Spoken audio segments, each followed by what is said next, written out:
Hey guys, tonight we're dropping straight into one of the most unforgiving places you could find yourself during World War II. Right into the boots of a German soldier suddenly taken prisoner by the Soviets on the Eastern Front. Snow whips. Sideways across a desolate stretch of Russian forest, plastering your greatcoat, making your eyelashes freeze together. Shellfire has faded, replaced by a ringing in your ears and a pulse pounding so hard in your neck you feel like your head might explode. And I should probably warn you, you probably won't survive this, so before you get comfortable, take a moment to like the video and subscribe, but only if you genuinely enjoy what I do here. And hey, tell me in the comments where you're watching from and what time it is for you. Now, dim the lights. Maybe turn on a fan for that soft background hum. And let's ease into tonight's journey together. You're crouched behind a half-buried log, gripping your Mauser rifle so tightly your knuckles ache. Only hours ago, your unit was digging defensive positions, barking orders, cursing the cold. The Soviet counterattack hit like a hammer. Cracks of gunfire echo around you. Mixed with shouts in Russian, you peek over your frozen barricade, and that's when you see them. Soviet infantry moving closer in a ragged line. Red stars glinting faintly on fur-lined hats. Somewhere off to your right, a Panzer tank burns like a funeral pyre, sending oily black smoke into the pale winter sky. The heat from the flames feels almost comforting, even as machine gun fire rakes the snow nearby. This is the Eastern Front in late 1944, where Hitler's armies are collapsing westward, pushed back by a Soviet juggernaut growing stronger every month. Historians still argue whether the German defeat was inevitable after Stalingrad, or if better strategy could have delayed the red tide longer. Either way, it's pretty clear from where you're kneeling that your personal war is nearly over. A barked command shatters your days. Russian voices shout, "Ruki Verk, hands up," you freeze. Around you, other soldiers drop their weapons. Some fall to their knees, eyes wide. One guy beside you makes the sign of the cross, mumbling under his breath, and you can't help noticing his lips are blue from cold. Your heart slams into your ribcage. You've heard the rumors about how the Russians treat prisoners. Some say you'll be shot on the spot. Others insist the Soviets send captives east to vanish forever in camps no German ever returns from. Fun fact, the Geneva Convention technically protected prisoners of war during World War II, but the Soviet Union wasn't exactly known for sticking to every international agreement. A few Red Army soldiers approach cautiously, rifles aimed. You slowly lower your weapon into the snow. One Soviet soldier, his cheeks chapped red rock heaps, his eyes locked on yours as he waves you forward. Your knees feel numb as you stand, raising trembling hands. You shuffle closer, stepping over shattered helmets and dropped ammo belts. Each crunch of your boots seems thunderously loud, a quirky detail. Soviet soldiers sometimes searched prisoners for hidden Nazi insignias or medals like the Iron Cross, because these could mean harsher treatment. Some POWs even tried burying medals in the snow seconds before surrendering. Up ahead, the Soviets have gathered other prisoners in a rough huddle. Some men weep openly. Others just stare into space, faces slack. The Soviets bark questions in Russian, pointing to your pockets and belt. You manage a nod. You can't understand half of what they're saying. You're ordered to strip off your field gear belt, ammo pouches, helmet, the mess tin you've carried since basic training. One guard rifles through your pockets, pulling out letters from home, a half-eaten piece of black bread, and a small tin of grease you'd been saving for your rifle. He keeps the bread, stuffs the tin into his own pouch, and tosses your letters into the snow. Remember that sardine tin from the bunker? Well, now you're wishing you'd scarfed it down instead of saving it. Your identity, your rank insignia, your regiment numbers is gone in moments, ripped away like peeling paint. A few Soviet soldiers laugh at the sight of shivering Germans, stripped of swagger and medals. In the midst of your shock, you notice one Soviet trooper staring at a battered photo you'd kept tucked under your tunica, snapshot of your parents standing beside a Christmas tree back in Stuttgart.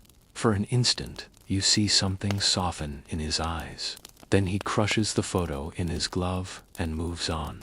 You're left standing in the snow, feeling as naked as if you'd been skinned alive. All you have now are your wool underclothes, your boots, and a creeping certainty that nothing in your life will ever be the same. And just like that, your world shrinks to survival, one breath, one shiver, one step at a time. They herd you into a ragged line with the other prisoners, nudging you forward with rifle butts when you stumble. Snowflakes drift lazily from the gray sky, settling on the black wool of your undertunic. It's almost beautiful, you think, until another Russian soldier barks at you to hurry up.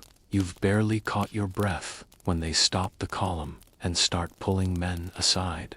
One by one, a group of Soviet soldiers begins methodically searching every German POW for hidden items, rings, medals, watches, anything that might be worth pocketing or that signals who you used to be.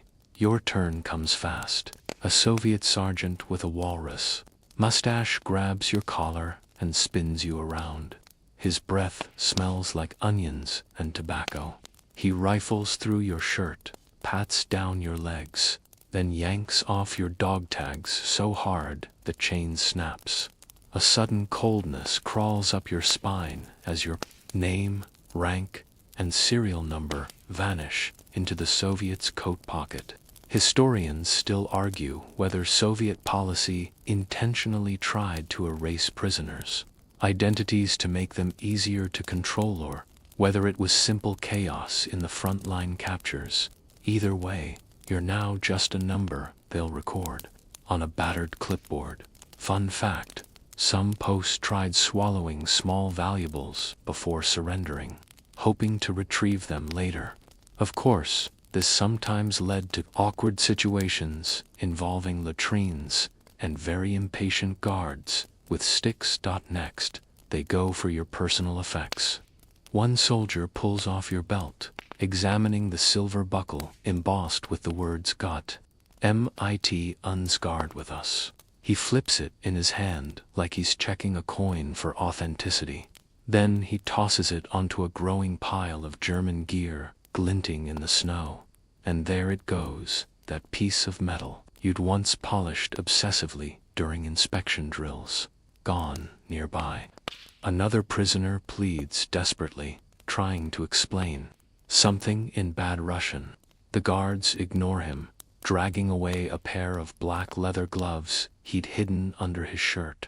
He's left standing barehanded in the cold, eyes darting like a cornered animal.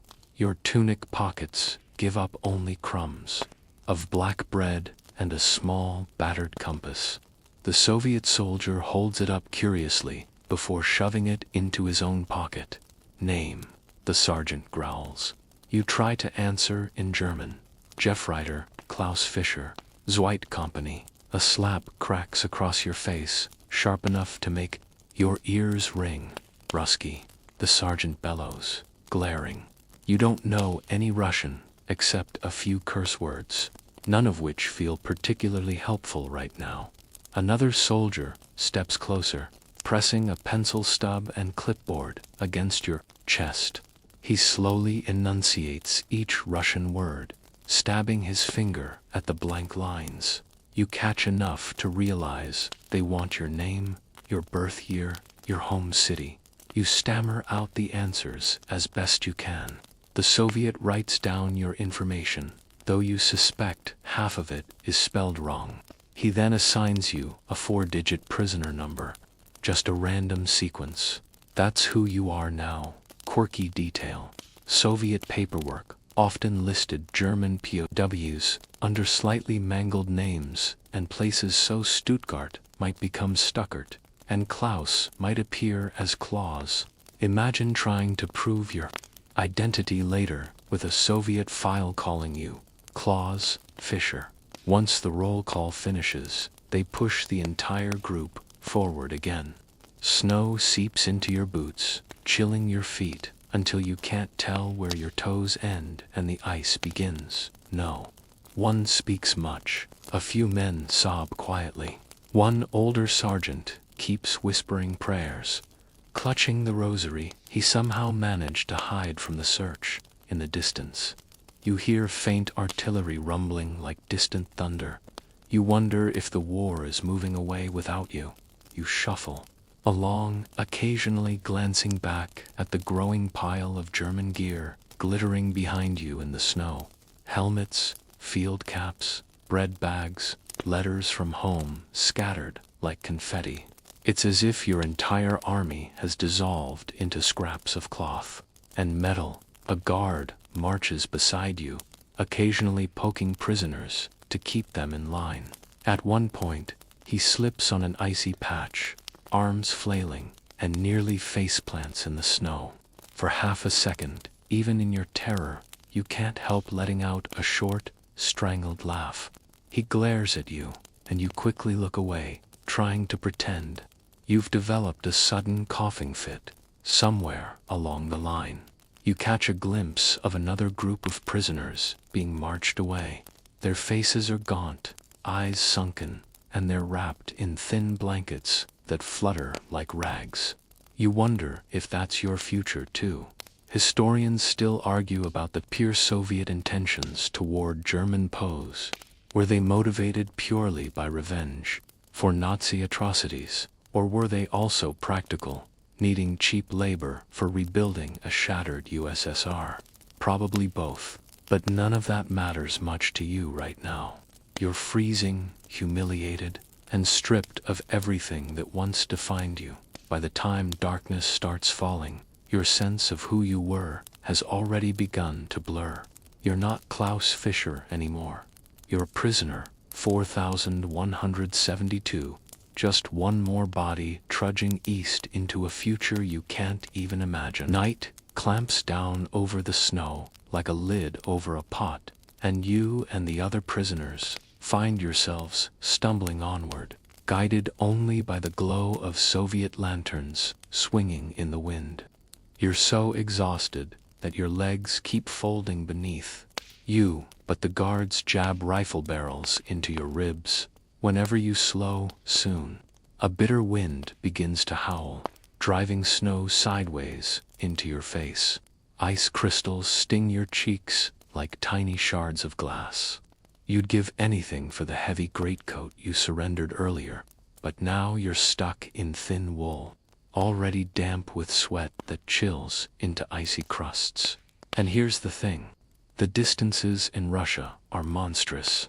You always heard soldiers joke about endless steppes, but it's different when you're trying to cross them on foot, half-starved, with boots that feel like wet paper bags. You trudge east each footstep, a slog through drifts that swallow your calves. Overhead, stars wheel in a black sky so crisp it almost hums. One prisoner nearby starts muttering Nur noch ein Schritt. Nur noch ein Schritt. Just one more step, just one more step, like a prayer. Historians still argue about the exact number of POWs who died during these forced marches. Estimates swing wildly from tens of thousands to over 1 million, depending on whose records you believe. Soviet archives remain notoriously incomplete, and some historians think the true figure might never be known. Your stomach gnaws at itself. You haven't eaten since that scrap of black bread before your capture. When a Soviet guard tosses a chunk of frozen bread toward the column, men scramble for it like seagulls fighting over fish guts. A fight breaks out, but it's so slow and sluggish to skeletons waving their fists in heavy coats. Eventually, the guards wade in and separate them.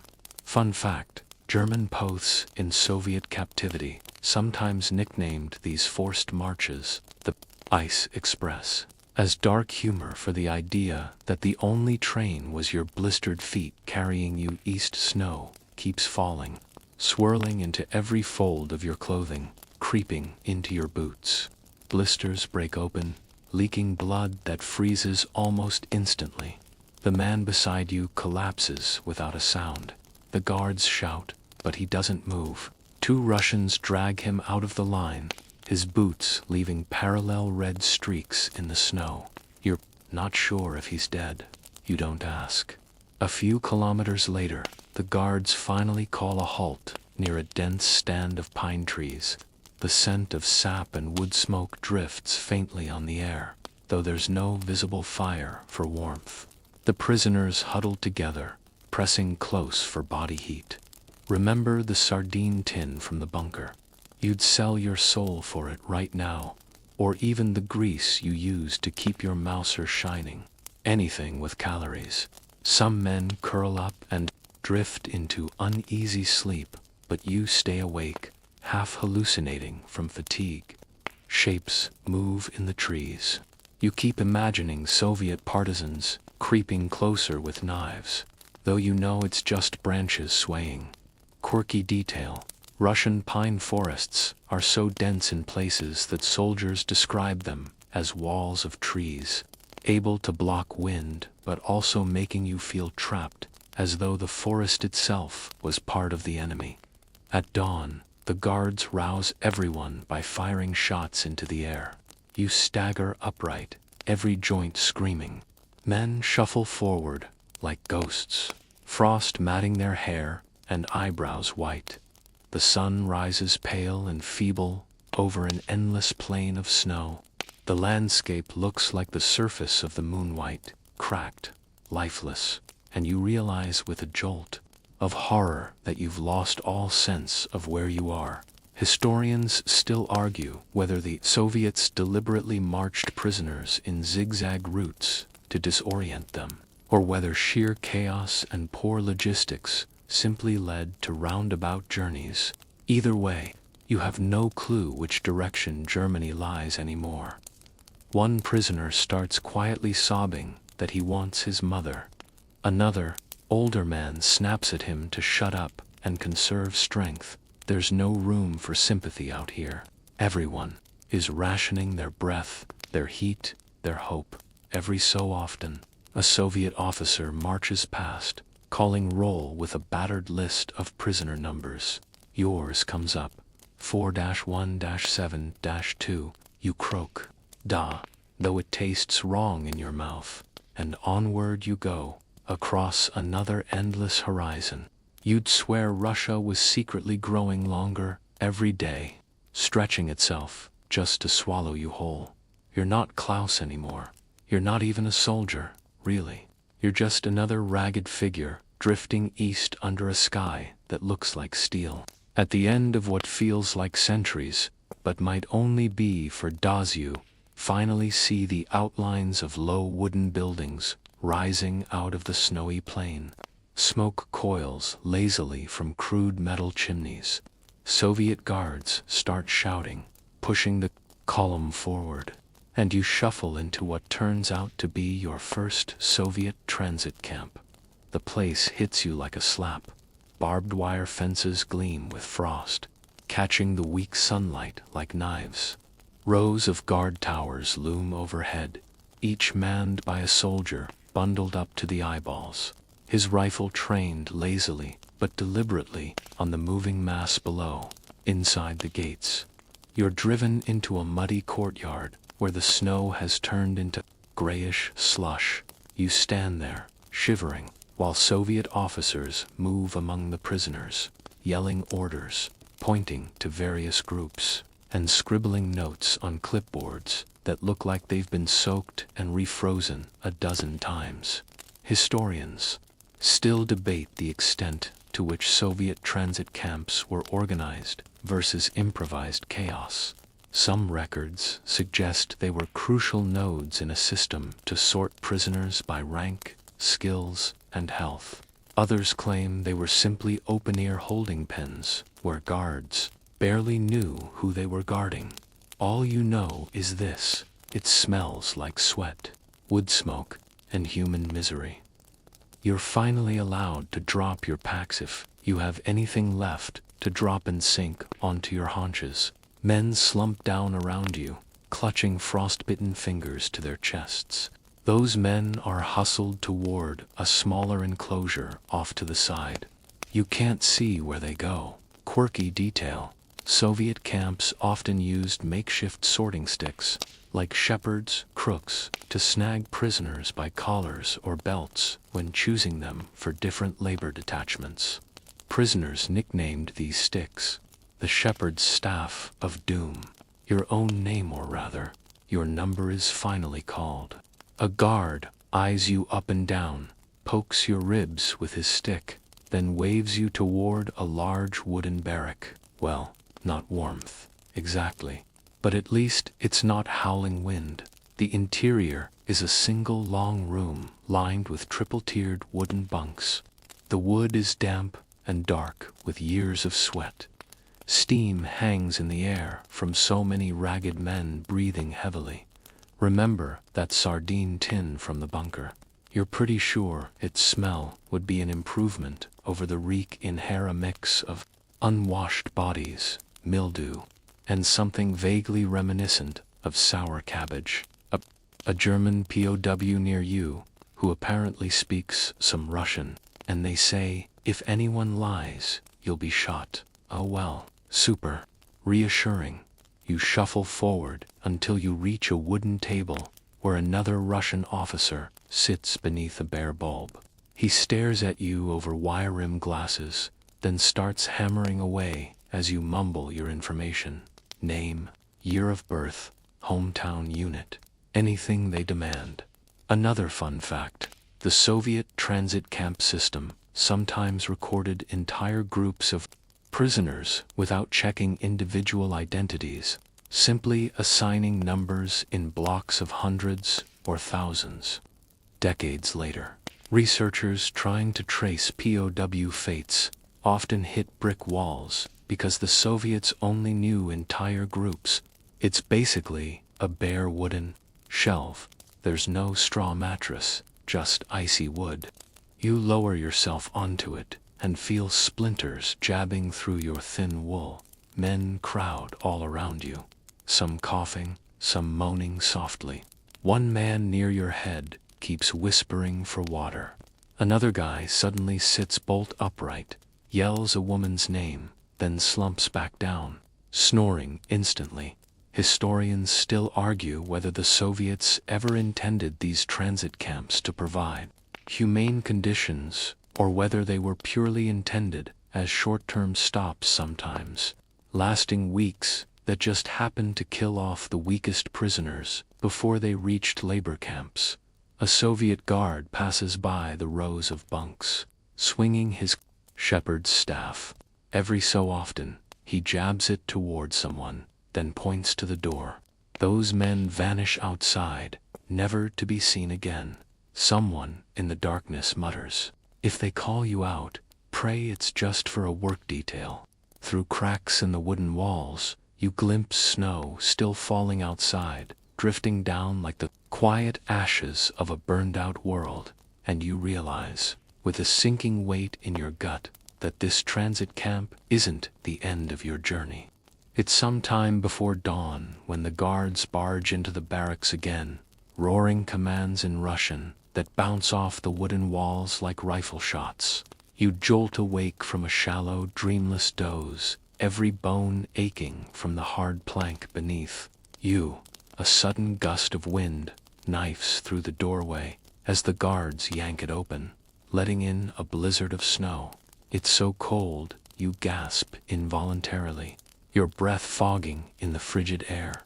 Here's the thing about Russia in winter: the cold doesn't merely make you shiver, it invades your bones, settles behind your eyes, and gnaws at you like an animal. It's the kind of cold that feels personal. You scramble to your feet, fighting stiffness in your knees.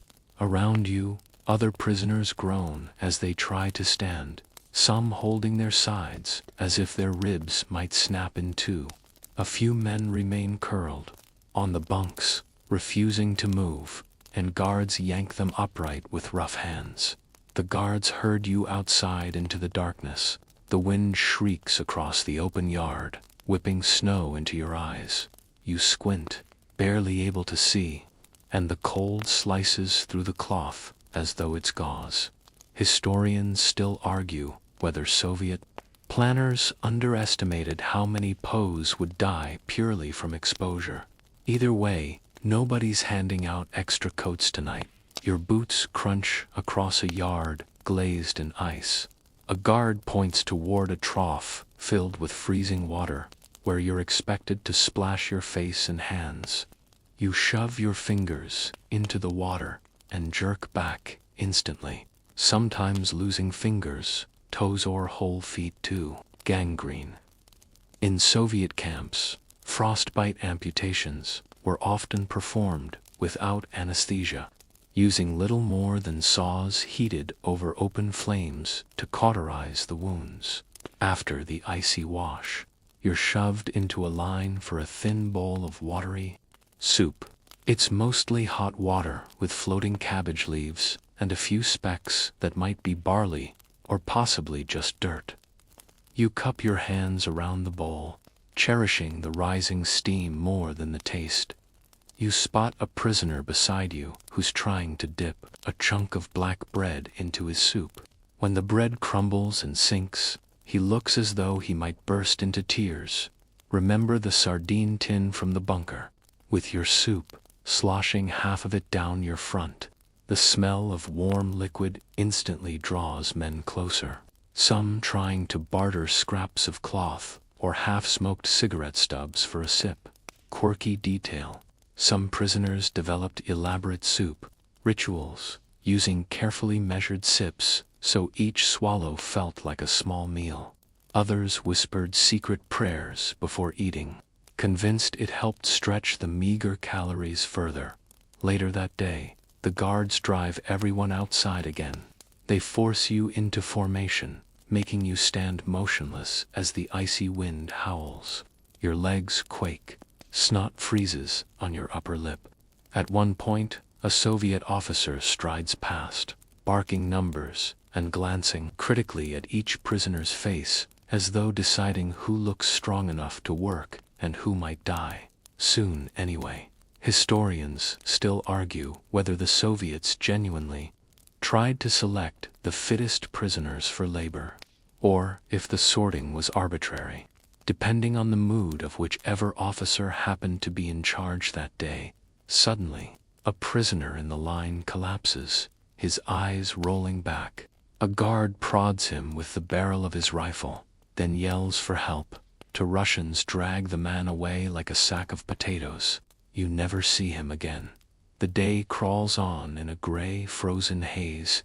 Even when the sun rises, it barely clears the horizon, throwing long blue shadows across the yard. Every breath feels like inhaling razors.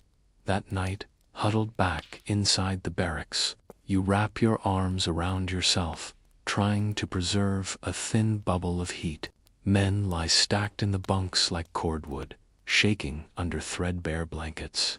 Someone begins coughing violently, a deep, hacking sound that echoes through the rafters.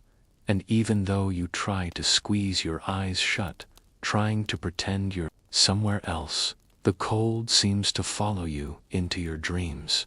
The next morning, you're jolted awake by the familiar clatter of the barrack door slamming open and a blast of ice-cold air swirling in. Guards roar something in Russian you barely hear over the pounding of your own heart. Your body aches as you stagger upright, stomach howling like a wounded dog. It's been days since you felt anything resembling fullness in your belly. In fact, your body has a whole new hierarchy of needs now. Warmth first, then sleep, then food, but only Because your gut never stops gnawing at itself. You shuffle into line, knees wobbling, for breakfast. Breakfast is a strong word. What you get is a chipped enamel cup of what the Soviets generously call soup. It's hot water, tinted greenish yellow, with cabbage stems floating like algae. You sip slowly, because if you gulp it down, the hollowness in your stomach will just return faster. Historians still argue over whether Soviet POW camp rations were strictly calculated to keep prisoners barely alive, or whether chronic shortages made starvation inevitable, no matter the policy. Either way, you're discovering your body can endure much less than you thought. Around you, men slurp their watery soup in silence. A few clutch precious lumps of black bread brick, dense, sour, and barely edible, but worth more than gold in this place. Fun fact, some Poles called that bread Stalin's bricks, because it was so heavy, it felt like carrying masonry in your pocket. Prisoners often weighed chunks to the gram to divide them evenly. Remember that sardine tin from the bunker? The salt, the oilet, would have been a feast beyond imagining right now. Later that day, guards hand out even smaller bread, portions than usual. A thin Russian sergeant counts out crusts of bread on a wooden board, hacking them into chunks with a blunt knife. The slices are so thin, you can almost see daylight through them. One man ahead of you in line tries to snag a slightly bigger piece. A guard spots it and slams the man with the butt of his rifle, knocking him into the snow. The bread piece flies out of his hand, landing in the mud. Someone else dives for it instantly. You inch away, hoping to avoid notice.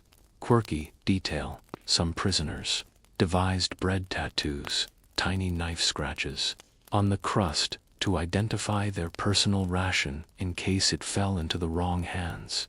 Even as you chew the dry, tasteless bread, your mind becomes obsessively focused on food. You think about butter melting over fresh rolls. You imagine your mother's Sunday roast, the smell of crackling pork fat. Then reality crashes back in when a guard shouts for you to move. By now, you've learned that conversations in camp always drift back to food. You'll overhear arguments about whether the best meal back home was dumplings or schnitzel. You'll hear a man describe, in almost erotic detail, the crisp snap of a good sausage casing. Historians still argue whether hunger was the main psychological weapon in Soviet POW camps. Some insist it was deliberate, aimed at breaking the prisoner's will. Others believe the Soviets simply didn't have the supplies to feed hundreds of thousands of men. In the barracks that evening, the cold creeps deeper into your bones, your stomach cramps and twists. Men curl into tight balls, groaning softly. One guy tries to barter a family photograph for a few spoonfuls of soup. Another man pulls a secret scrap of bread from his tunic, holds it under his blanket to nibble unseen. The smell of it wafts through the bunkhouse, and instantly, 10 pairs of eyes snap toward him like wolves, scenting a wounded deer. Remember the sardine tin from the bunker? You wonder if you'd trade it now for just one more scrap of black bread. The answer is yes, absolutely yes. As you lie there, eyelids fluttering shut, you swear you hear your own stomach growl so loud it might wake the whole barracks. You're starting to figure out the rhythm of life here in the transit campand. One of the biggest hurdles is language. Every day, you're barked at in Russian by guards who expect instant obedience. The problem is, you barely know a handful of words beyond da niet and some colorful curses you picked up from frontline chatter. So most orders are a gamble. Stand still, sit down, move left, drop dead. Who can say? Historians still argue whether the Soviets deliberately kept prisoners in the dark by refusing to translate orders, or whether the sheer chaos and shortages of interpreters made communication impossible. Either way, the confusion adds a constant edge of terror to every moment. This morning, a Russian officer bursts into the barracks, shouting, "Faster, faster!" He waves his arms frantically, as though trying to shoo birds out of a barn. You leap to your feet, narrowly avoiding a smack from his rifle. Outside, the guards line everyone up. A stocky Soviet sergeant strides along the ranks, flicking a riding crop against his boot. He calls out prisoner numbers, pointing at groups to move left or right. No explanation, no clues. Fun fact, some German POs learned just enough Russian to parrot back phrases like "I am sick" or "I work well" to try to influence their fate, though sometimes mangled grammar made things hilariously worse. One man reportedly told a guard, "My bread is strong," meaning to say he was strong for work. Eventually, your number is called, and you're waved toward a cluster of men forming near the fence. You shuffle over, heart hammering. Are you going to be shot, transferred, given a spoon? A Russian officer begins yelling a string of instructions. A German prisoner beside you whispers rapid translations under his breath. They're saying, "We're getting assigned to labor units. They'll sort us by skill. If you have a trade, say so." You blink, you're a former clerk. Your fingers twitch with phantom typewriter memories. You contemplate stepping forward to declare this, but the memory of yesterday's rifle butt incident keeps you rooted in place. Instead, you watch as men step out, stammering Schlosser, locksmith, Bauer, farmer, moorer, bricklayer. Some clearly lie, hoping for easier work. The Soviets squint suspiciously, but scribble in their ledgers anyway. Historians still argue whether the Soviet system genuinely matched prisoners to labor tasks suited to their skills, or if most assignments were random, driven by sheer desperation for manpower. Many think it depended entirely on the whim of local commanders. Next, a guard motions to you and shouts, "Poity, go." He gestures toward a separate yard. You follow obediently. The moment you step through the gate, a towering guard grabs your arm and barks something unintelligible. You manage a hesitant DA. The guard squints at you, scowls, and mutters under his breath, "Nemitz," meaning German. Then, in a softer voice, he asks, "Tabak, tobacco." He wants a bribe. You rummage in your pockets, coming up empty. The guard clicks his tongue in disappointment, but lets you pass anyway, shoving you into a row of prisoners lined against a wall. Remember the sardine tin from the bunker? That thing would have been prime currency right now. Maybe enough to buy you a day's peace from the guards. Another quirky detail: Soviet guards often accepted small bribes, tobacco, soap, breadcrumbs, to overlook minor infractions. Some prisoners even used pencil shavings or sawdust rolled into paper as fake cigarettes to try to bluff their way through tense encounters. After a tense few minutes, a Russian officer approaches your group and starts explaining camp rules. You catch maybe one word in 20. No fighting, no stealing. Work hard, be grateful to Stalin. That's roughly the gist from the German next to you, who whispers translations. But the consequences for mistakes are obvious enough. As the officer talks, a guard drags a prisoner past, blood trickling from his nose, eyes dazed. At one point, another German prisoner loses his temper and snaps, "Ich verstehe das alles nicht. I don't understand any of this." The guard's response is a savage shove that nearly knocks him over. Historians still argue whether beatings in Soviet camps were part of an official policy of intimidation or simply the result of exhausted, undertrained guards losing patience. Either way, you learn quickly to keep your mouth shut. By the end of the day, your brain feels like it's been wrung out and hung to dry. You crawl back to your plank bunk, ears still ringing with unfamiliar Russian syllables, your tongue tasting of metal from sheer fear. The wind howls through cracks in the wooden walls, and you curl up as small as you can. You've learned one thing for sure in this place: silence and staying invisible are your best languages of all. Morning again. The sun barely rises, casting the snow in a weak pink glow, like a wound that refuses to heal. You're herded outside into a yard that crunches under your boots. The cold sharper today than ever. A Soviet officer reads off a new list of prisoner numbers. Yours is among them. You sigh. So much for staying invisible. A guard waves you forward, gesturing toward the outer gate, and just like that, you're leaving the transit camp heading, who knows where, historians. Or if certain camps were reserved for specialized labor. Engines coughing pale exhaust into the icy air. Soviet soldiers bark orders, hustling you up wooden ramps into the backs of the trucks. Inside, it's a sardine can crush of bodies. Men press shoulder to shoulder, breath fogging in the gloom. The wooden slats are sticky with old mud and maybe worse. You clutch a support beam as the truck jolts forward. Remember that sardine tin from the bunker.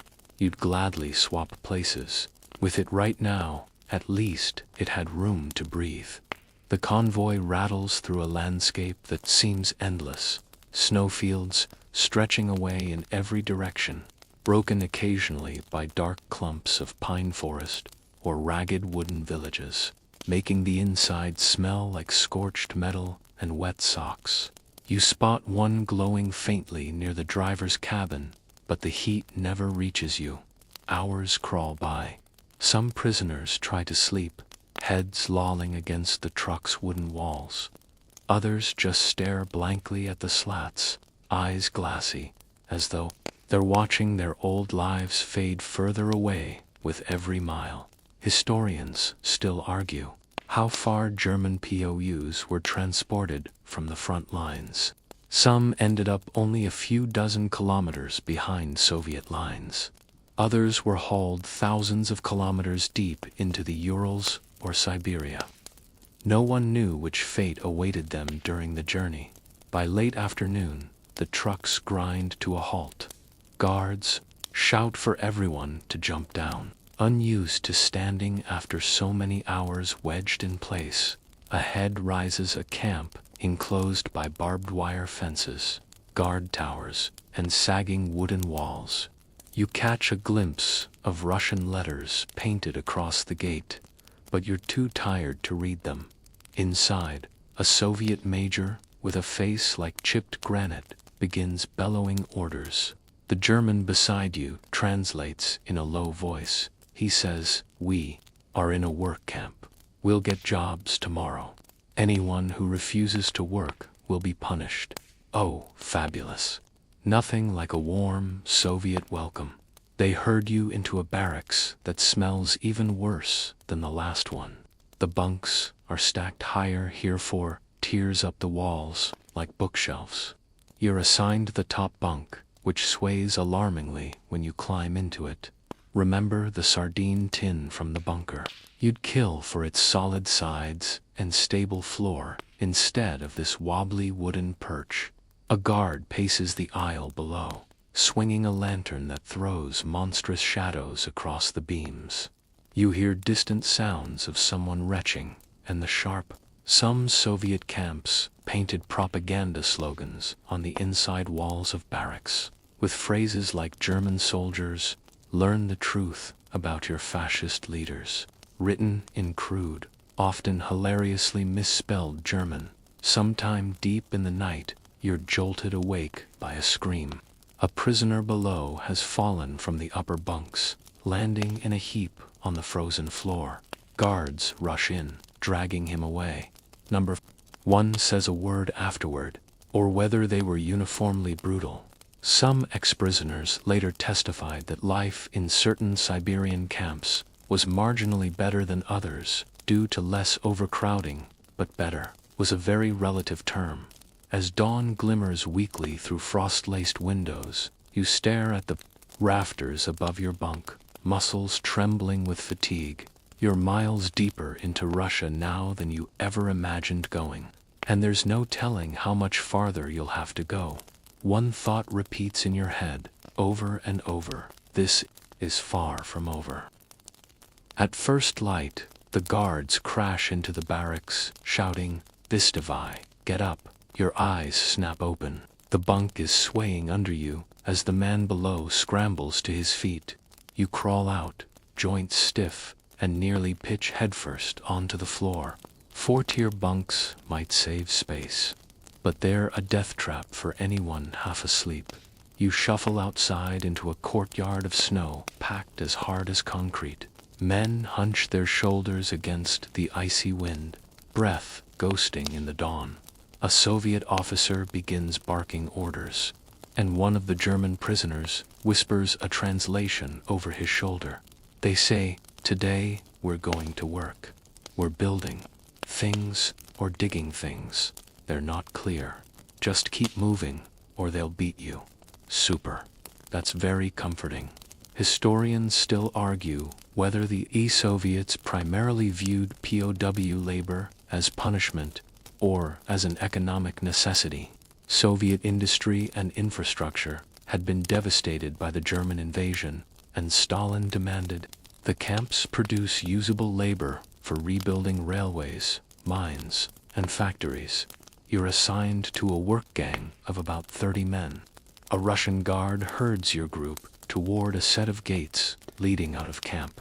Beyond lies a frozen wilderness, where a handful of snow-covered shacks squat beside towering stacks of timber. Welcome to your first day as Soviet manpower. A foreman, a broad-shouldered Russian with a beard full of ice, shouts that you'll be carrying logs. No tools, no sledges, just your own bodies. Quirky detail in many camps. The guards measured prisoners' output in norms, daily quotas. Fail to meet the norm, and your food ration might be cut even further. One historian described it as calories versus labor in a fatal balancing act. Your team staggers forward to the timber stacks. You and another man heave a thick log onto your shoulders. It's heavier than anything you've ever lifted, and your breath instantly starts coming in ragged gasps. Remember the sardine tin from the bunker. At least it never tried to crush your spine. Snowflakes swirl down as you stumble across the yard, each step sinking into knee-high drifts. Your arms tremble under the weight. Halfway across, the log slips, smashing into your shoulder. Pain explodes down your side, but a guard screams at you to pick it up. You do, because the alternative is worse. Nearby, another German prisoner buckles under his log, collapsing into the snow. 2 guards rush over, haul him upright, and force the log back onto his shoulders. His eyes roll in his head like a spooked horse's. Historians still argue whether the Soviets deliberately gave impossibly high quotas to German POWs, hoping to break their spirit, or whether the unrealistic norms were simply born of desperate post-war production goals. Around noon, you're herded into a rough wooden shed for lunch. A woman in a shapeless gray coat ladles out bowls of cabbage soup, so thin you can see the bottom of the bowl. It's hot though, and for a few minutes, warmth seeps into your chest. A man near you counts the floating cabbage bits in his bowl. 7, he says solemnly. A good day. Fun fact, prisoners often measured soup quality by how many visible floaters it contained. The record for one German POW was reportedly 14 pieces of cabbage in a single serving, a veritable jackpot. After lunch, it's back outside. You haul more logs until your legs feel as if they'll buckle. Remember that sardine tin from the bunker. The calories it held could have powered you through this entire miserable shift. By evening, darkness has already fallen. The guards line you up and march you back into camp. Snow squeaks beneath your boots, the wind whipping your threadbare clothes. When you stumble into the barracks, your muscles scream. You collapse onto your bunk, shaking with exhaustion. One man near you mutters, "At least we're alive." Another hisses back, "For how long?" Historians still argue whether German POW labor materially helped rebuild the Soviet economy, or whether the sheer attrition from malnutrition and overwork rendered it nearly useless. Some records suggest whole work detachments vanished from the rolls within months due to disease and exhaustion. As you lie in the dark, your heartbeat thunders in your ears. Every breath feels like dragging air through a cracked flute. You're discovering that here, the workday never really ends, even in sleep.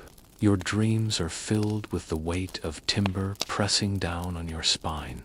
And in those moments before sleep swallows you, one thought slinks back into your mind, sly and unwelcome.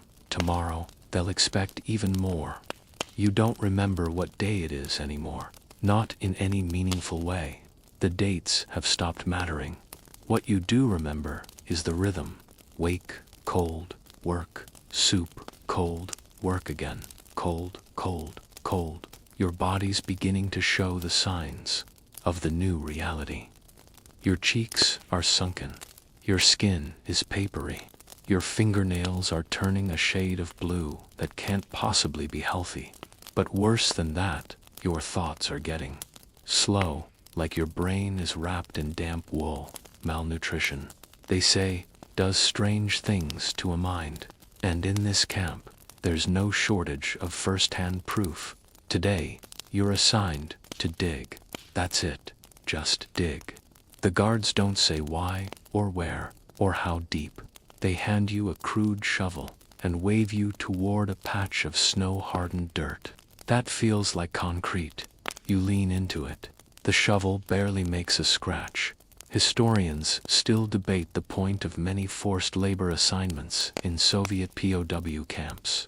Some were clearly for infrastructure. Railways, roads, timber yards. Others, like the endless digging, seem almost arbitrary. Some believe it was punishment disguised as work. Others think it was simply make work, keep the prisoners busy, and they'll live longer, or at least not riot. You jab the shovel again. A few meager flakes of soil chip off. After 15 minutes, your fingers feel like glass. Fun fact: German POWs sometimes named their shovels. One man called his Helga, claiming it was the only woman he could still hold close. Another carved tally marks into the wooden handle, not for days survived, but for times he collapsed without being beaten.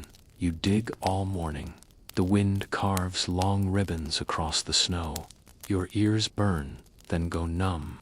The crust of frost on your eyebrows makes you look like someone's forgotten Christmas ornament around you. Other men grunt and scrape at the ground. No one speaks anymore unless it's absolutely necessary. Energy is currency. Every word is a debt. Midday comes. No soup today. A guard shrugs when asked. Tomorrow, he grunts in Russian. Maybe. A man next to you wobbles on his feet, leans against his shovel, and doesn't get back up. A guard walks over, kicks his side.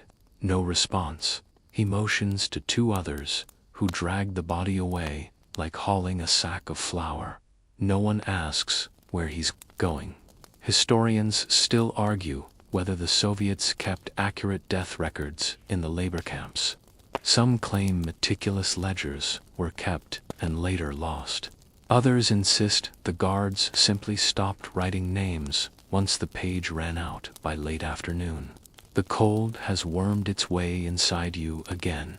You feel brittle, like if someone bumped your elbow the wrong way. you'd just shatter, and your mind begins to drift. You start thinking about food, of course, always food. But then you think about sunlight, about trees that aren't stripped bare by winter. You think of someone you haven't remembered in weeks, your younger sister, chasing geese in the backyard, shrieking with laughter. You didn't. No, your brain still had that one filed away. Then you remember you're holding a shovel in Russia, surrounded by men whose faces are collapsing inward like bad wax sculptures. Quirky detail. Prisoners often reported vivid food dreams, not just hallucinations, but nightly dreams that replayed entire meals with terrifying accuracy. One former POW said he could still taste his mother's dumplings 40 years later, down to the parsley in the dough. As evening falls, the guards call a halt. You drag your shovel back to the rack and line up, half hoping there's soup. After all, there isn't. You crawl into your bunk, shaking so hard your knees knock together. Someone's crying softly in the bunk above you. You don't say anything. There's nothing left to say. Historians still argue whether these work details genuinely improved Soviet productivity, or whether they were a psychological tool breaking down identity through repetition, cold, and the quiet grind of meaningless tasks. And you think, maybe for the first time, if this goes on much longer, I won't know who I was before this. You're pretty sure you're coming down with something. You wake up soaked in sweat, but the air around you is so cold, your breath crystallizes as it leaves your lips. You cough, and a bolt of pain rips through your chest like barbed wire. Welcome to illness in the Soviet camp. Your bunkmate nudges you and mutters, "Don't let the guards see you sick." You nod weakly. You already know why. Anyone who looks too weak to work might be sent to the infirmary, which is a polite way of saying removed from the roster, and sometimes removed altogether. Historians still argue whether the Soviets systematically neglected sick prisoners, or if they simply lacked resources to treat the overwhelming numbers of sick and wounded. In theory, every camp had medical staff. In practice, well, here you are, trying to hide a cough that sounds like a dying tractor. The morning roll call is brutal. You force yourself upright, swaying on your feet. Outside, the cold gnaws at your sweat-soaked shirt until it feels like a sheet of ice wrapped around your ribs. A guard eyes you suspiciously. You try to straighten up, smiling faintly, as though pretending to be cheerful might make you less of a liability. Fun fact, in many camps, prisoners devised elaborate, fake, healthy routines, biting their lips until they bled so they'd look flushed, slapping their cheeks to produce color, even stuffing rags under their shirts to hide how thin they'd become. Today's work detail is more digging, always digging. You grip your shovel, praying no one notices how weakly you're swinging it around you. Men collapse into coughing fits. A thin fellow beside you hawks up blood into the snow. A guard glances over, scowls, and hauls him away. You never see him again. Remember the sardine tin from the bunker. Even the oil in that tin would be medicine now. A few calories might mean the difference between life and the infirmary. At midday, you're herded to a crude wooden shack that passes for a medical station. You try to slip past, but the guard pushes you inside. It's chaos. Rows of wooden bunks hold men moaning and wheezing. The smell is eye-watering, a mix of sweat, vomit, and disinfectant. A Soviet medic, probably no older than 20, strides around with a battered tin tray and a thermometer dangling from a string. He grabs your chin, squints into your eyes, then barks something in Russian. The German prisoner beside you translates. He says you have fever, he says. No work tomorrow, but stay in the barracks. Don't cause trouble. Historians still argue whether Soviet doctors in the camps deliberately diagnosed prisoners as incurable to clear space, or whether they simply triaged the hopeless cases because there were no supplies left. The medic jabs you in the shoulder with a syringe. You don't even ask what's in it. It could be penicillin. It could be melted snow. You're beyond caring. Quirky detail. Poes often invented elaborate superstitions about Soviet injections. Some believed every shot was secretly poison designed to reduce the German population. Others swore injections were just tap water, administered as a placebo. After the injection, you're shoved back outside. No rest. You still have to attend evening roll call, still have to stand motionless in the cold. Your head swims. The snow under your feet seems to ripple like waves. When you finally collapse into your bunk, you wrap your arms around yourself, shaking uncontrollably. The men near you shift away, trying to avoid catching whatever you have. Remember that sardine tin from the bunker.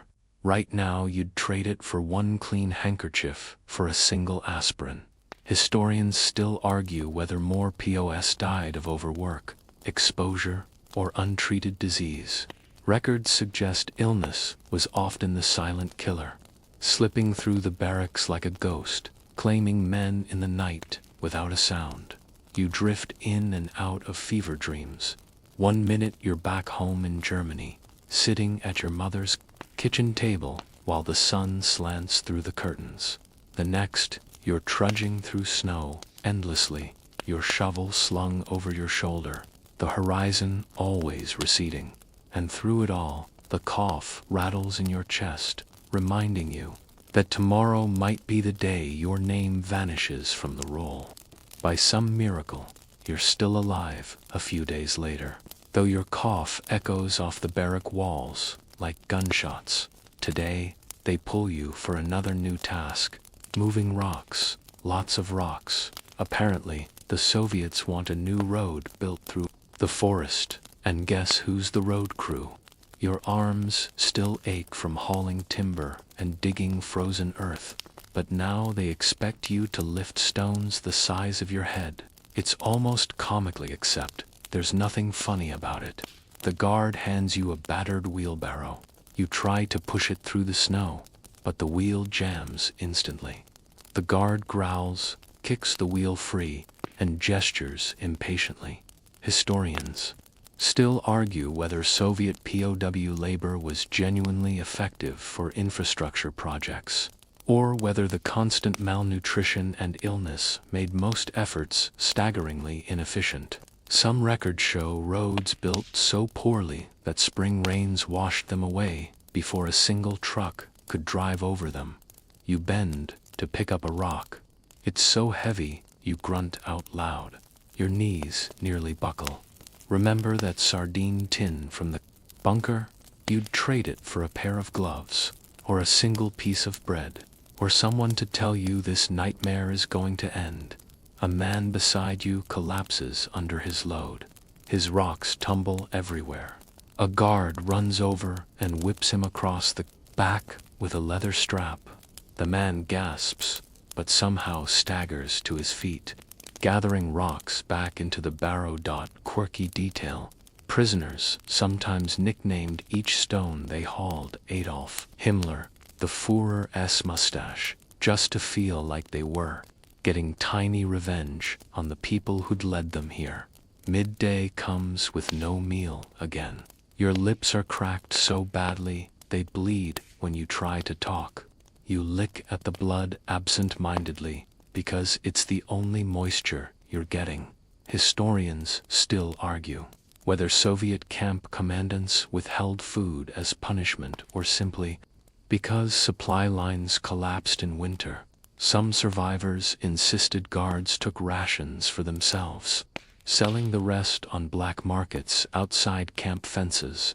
After lunch, that never happens. It's back to rock hauling. You try to count loads to distract yourself. After the 15th barrow, you lose track, dizzy from hunger nearby. An older prisoner mutters a joke between wheezes. If they keep giving us rocks, maybe one day we'll build a road all the way back to Germany. It's not very funny, but you laugh anyway. A tiny, broken laugh. Remember the sardine tin from the bunker. It's become your mental touchstone.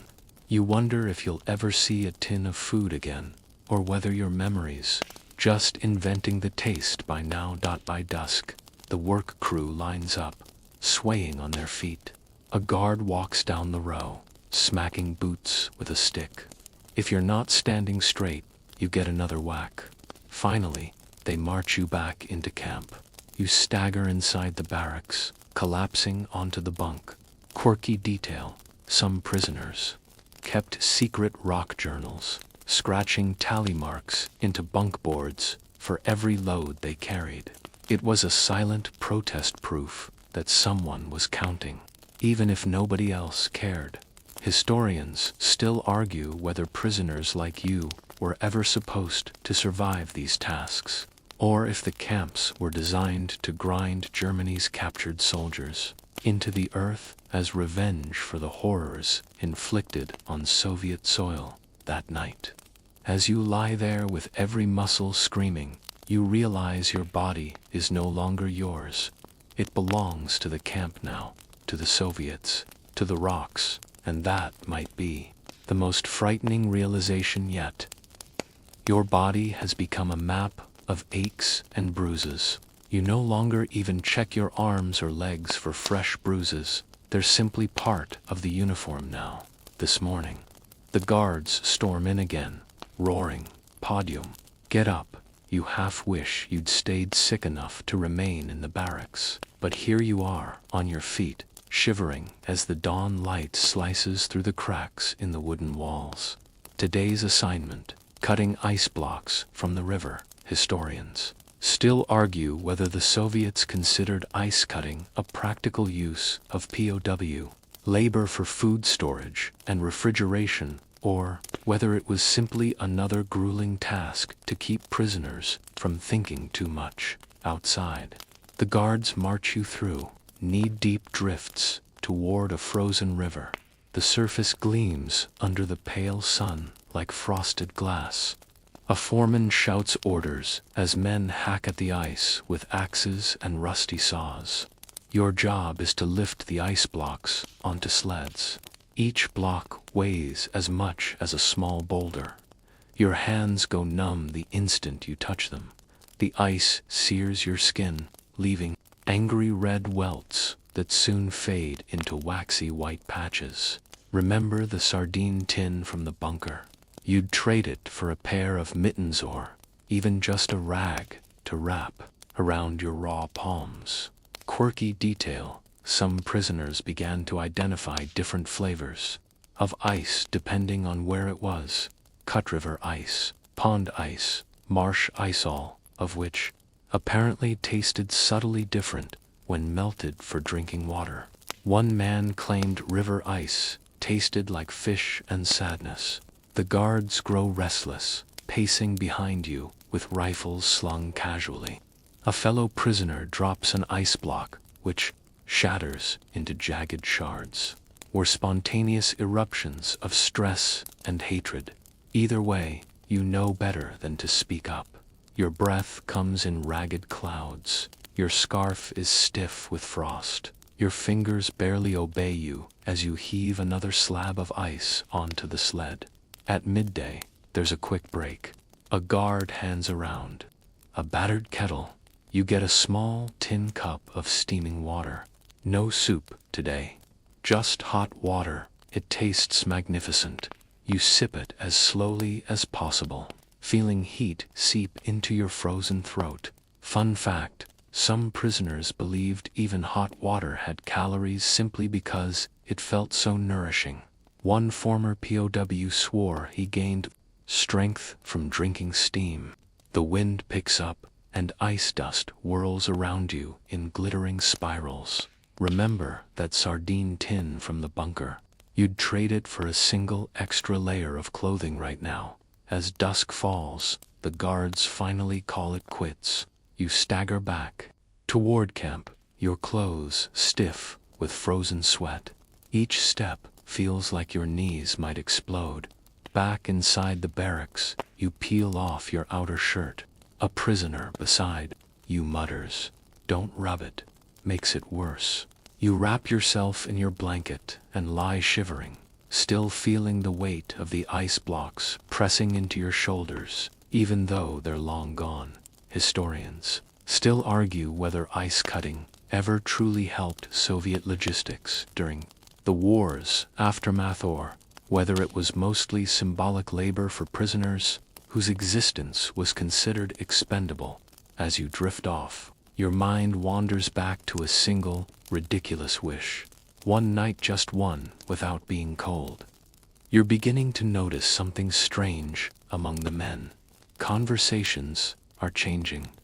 For months, every word has been about survival, food, warmth, pain, but lately, there's a new topic creeping into the whispers around the barracks. Rumors of war ending. This morning, as you wait for roll call, a man beside you leans close and whispers, "Someone said the Allies and Russians are talking about prisoner exchanges." Your heart stutters in your chest. You want to believe it.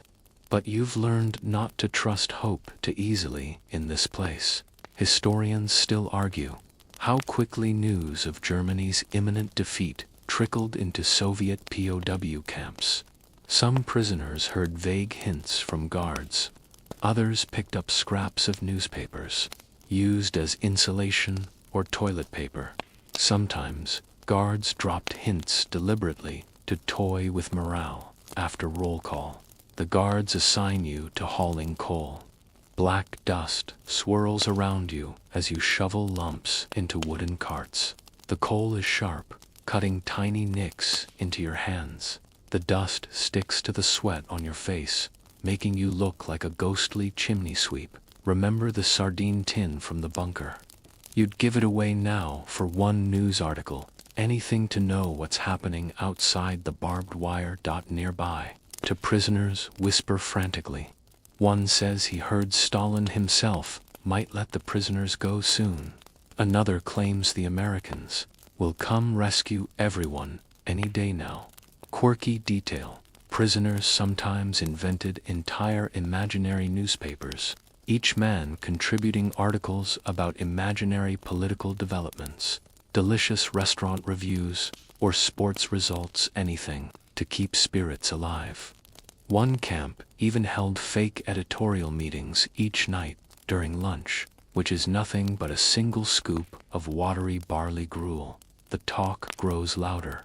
A man swears he heard a guard mention peace.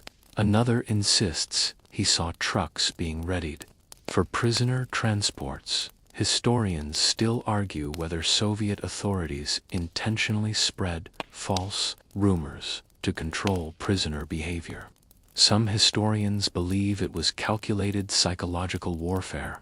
Others say guards themselves were simply misinformed and enjoyed repeating gossip. As the afternoon drags on, you shovel coal like a machine.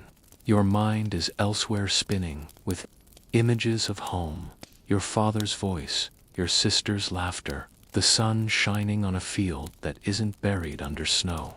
Then a guard shouts something in Russian. You catch the word, "Konets," the end. It rings in your skull like a gunshot. That night, the barracks buzzes with tension. Some men are giddy with hope. Others mutter that it's just another Soviet trick. A man across from you insists, "I'd rather stay here and live than get handed over to the NKVD for interrogation." Historians still argue whether German POWs genuinely feared repatriation because of potential war crimes, trials, or accusations of collaboration. Many men indeed dreaded going home more than staying behind barbed wire. Remember the sardine tin from the bunker. Right now, you'd trade it for a map, a date, a single shred of certainty. After lights out, you lie staring at the dark rafters. Your breath fogs upward into silver clouds. Part of you longs to believe freedom might finally be near. Another part has forgotten what freedom even feels like. Quirky detail: some prisoners, after hearing rumors of release, immediately began practicing German folk songs or marching drills to prepare for the parade home, even when they could barely stand from starvation. As the wind howls outside the barracks, rattling the boards like dice in a cup, one quiet, treacherous hope takes root. In your chest, maybe, just maybe, this nightmare really might end. The sun rises on another day that somehow feels different. This morning, the guards bark fewer orders. They shuffle papers, whisper to each other. You notice one guard pacing nervously, glancing back and forth as though expecting someone important to arrive. Then a Russian officer strides into the yard, waving a sheet of paper. He shouts in Russian. The prisoners lean forward like dry grass bending toward water. A German near you whispers the translation. He says, "Some prisoners will be leaving the camp soon." Your heart slams against your ribs. Historians still argue whether the Soviets released prisoners purely because of diplomatic agreements, or because keeping them had become too costly. Some records suggest Stalin feared international scrutiny. As the post-war world order took shape, the guards start reading prisoner numbers aloud. Each number feels like a gunshot. Yours isn't called, not yet, but men around you are pulled from the lines, marched off toward the gates.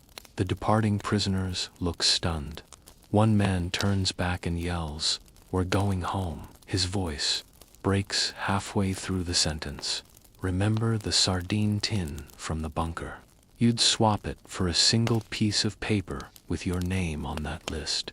Quirky detail: some men who were released tried to smuggle scraps of Soviet newspapers under their clothes to prove to German authorities or future historians that they'd truly been held in Soviet camps.